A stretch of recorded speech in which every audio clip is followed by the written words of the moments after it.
সংগঠিত করেছে, তারা হাজার হাজার মানুষকে হত্যা করেছে। এই অপরাধ থেকে বাঁচার জন্য তারা জুলাই সনদ তারা বাস্তবায়ন চায়। কোন সনদ দিয়ে কোনো কাজ হবে না। জিয়াউর রহমান ইনডেফিনিটি দিয়ে ওই বঙ্গবন্ধুর হত্যাকারীদেরকে রক্ষা করতে পারে নাই। দালাল আইন বাতিল করে ওই ৭১-এর খুনিদেরকে, গণহত্যাকারীদেরকে রক্ষা করতে পারে নাই। কোন সনদ দিয়ে জুলাই সন্ত্রাসের এই হত্যাকারীদেরকে রক্ষা করা যাবে না, আমরা পরিষ্কার ভাবে বলে দিতে চাই। কাজেই আগামী দিনের বাংলাদেশ এটা শুধু সময়ের ব্যাপার। বাংলাদেশ প্রতিদিন ফুঁসে উঠছে।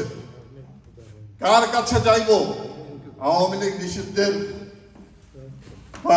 নিষিদ্ধ করে তুলে দিতে হবে। কার কাছে তুলে দিব?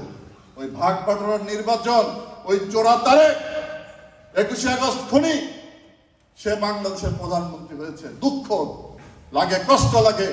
বাংলাদেশের আজকে প্রধানমন্ত্রী একজন 21শে আগস্টের একদম আদালতের দণ্ডপ্রাপ্ত আসামি, তিনি আজকে প্রধানমন্ত্রী হয়েছে।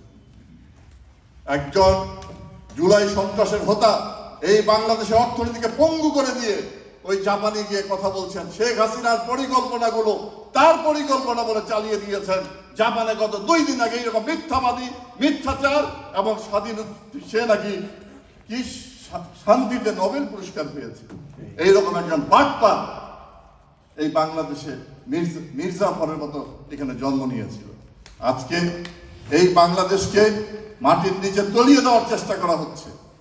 এইরকম একজন বেহায়া প্রধানমন্ত্রী আজকে বাংলাদেশের প্রধানমন্ত্রী হয়ে, মানুষ খুনি বাংলাদেশের প্রধানমন্ত্রী হয়েছে। তাকে আবার বলে যে ভোটের কি, জনগণের ভোটের মাধ্যমে প্রধানমন্ত্রী। কিসের জনগণের ভোট? কে দিয়েছে ভোট? ওই ভাগ বাটোয়ারার নির্বাচন বাংলাদেশের মানুষ মানে না। বাংলাদেশের মানুষকে বন্দুকের নল দিয়ে আটকে রাখা হয়েছে।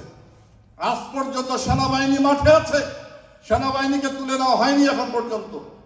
পেট্রোল পাম্প পাহারা দেওয়ার জন্য সেনাবাহিনী দেওয়া হয়েছে, ফিলিং স্টেশন, তেলের ডিপো পাহারা দেওয়ার জন্য সেনাবাহিনী দেওয়া হয়েছে, সেনাবাহিনীকে মাটিতে নামিয়ে দেওয়া হয়েছে। এই সেনাবাহিনীকে দিয়ে বাংলাদেশের মানুষকে আজকে আটকে রাখা হচ্ছে। কোনো কিছু দিয়ে আটকে রাখা যাবে না। প্রতিদিন বাংলাদেশ ফুঁসে উঠছে। যেইভাবে নিম্নচাপ তৈরি হয়, সেই নিম্নচাপ কয়েক ফিট উপরে পানির উচ্চতা বেড়ে যায়। বাংলাদেশের রাজনীতিতে আজকে ডে বাই ডে সেই উচ্চতা বেড়ে যাচ্ছে। সেই জলোচ্ছ্বাস ঘূর্ণিঝড়ে এই সকল জুলাই সন্ত্রাসের হোতারা এই ভাগ বাটোয়ারার নির্বাচনের মাধ্যমে যারা বাংলাদেশ দখল করেছে, সেই বাংলাদেশে তারা তলিয়ে যাবে, হারিয়ে যাবে। এবং বাংলাদেশে বঙ্গবন্ধুর আদর্শ, মুক্তিযুদ্ধের চেতনা, স্বাধীনতার যে চেতনা,